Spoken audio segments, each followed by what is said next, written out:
Okay, ladies and gentlemen, welcome back to the Desk of Reckoning. I'm switching things up from now on, trying to put on 4 or 5 topics in one weekly-ish video was hitting 10 on the annoying scale, so for the sake of my own sanity, I'm going to speed it up and smooth it out. In other words, shorter vids maybe a little more often. Today, I've got the 411 on Chase's new Aer Lingus card, and spoiler alert, it's not that good. I'm Aaron, better known by my friends in low places as A-Dub, and this is the Points Reckoning Picture Show.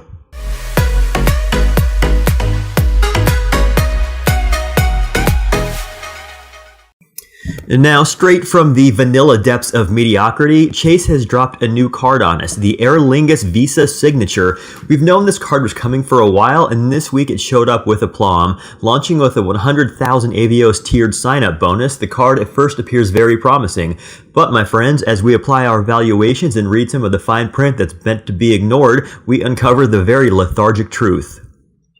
Starting with the basics, we have the aforementioned 100,000 point sign-up bonus. 50,000 of that comes after you spend $3,000 in 3 months. Then another 25,000 comes from spending 10,000 in a year, and finally another 25,000 if you flow $20,000 through the card in a given calendar year. Now, obviously, Chase is attempting to make this card more appealing to those who place all their spending on a single card. The churners and burners of the game are not this card's target audience. And now, if you jump through Chase's numerous hoops and earn your 100,000 Avios, you will have only conjured up points worth $550, as we currently place an ACR value of just 0.55 cents on each Aer Lingus Avios. Much like their IAG corporate sibling, British Airways, the value of their award currency is severely limited by high carrier surcharges. Next up is the annual fee, and it's a real smack in the rear to anyone who comparison shops. It's $95 and it's not waived the first year, a real disappointment considering most other cards in the semi-premium category offer this waiver. Aer Lingus Visa Signature cardholders will earn 3 points on all international airline group purchases. This includes British Airways, Iberia, Open Skies, and of course Aer Lingus. Sadly, this earn rate is worth significantly less than what you would earn if you were to make similar purchases on the Sapphire Duo, Amex Premier Rewards Gold, or the Citi Thank You Premier. For illustrative purposes, here's a little chart I made up comparing a hypothetical $2,000 purchase made on an IAG carrier. In this example, we figure out what we'd earn back in awards if we were to pay for that purchase using the Chase Aer Lingus Visa or the Sapphire Preferred. The result, not good for the Irish. Given an identical purchase price, the CSP will earn $87.60, while the Aer Lingus card will only return $33 in value to the purchaser. In other words, you'll earn 165% more by using the Sapphire Preferred.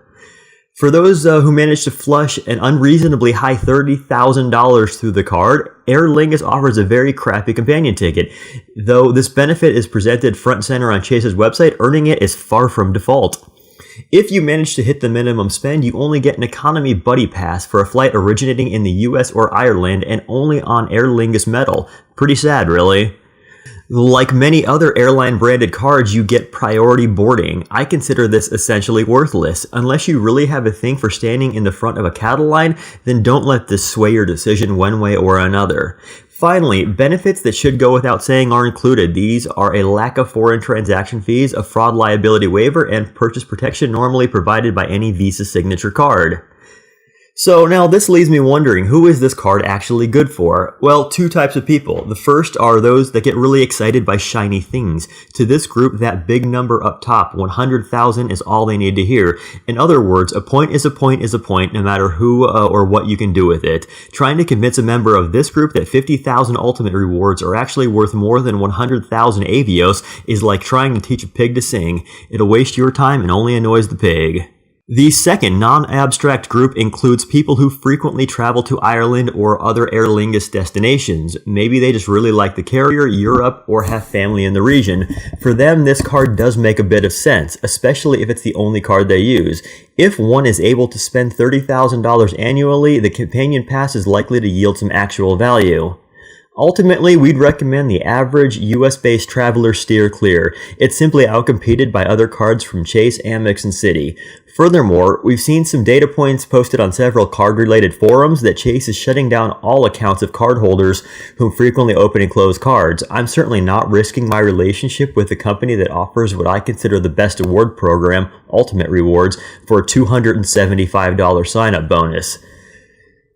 Alright, that'll do it for today. If you happen to be a fan of this show, hitting that like, share, or subscribe plus notifications button is appreciated. For those in total disagreement, the thumbs down button is always available. Alright, and we'll see you next week or tomorrow or in like a few days or a really, really long time.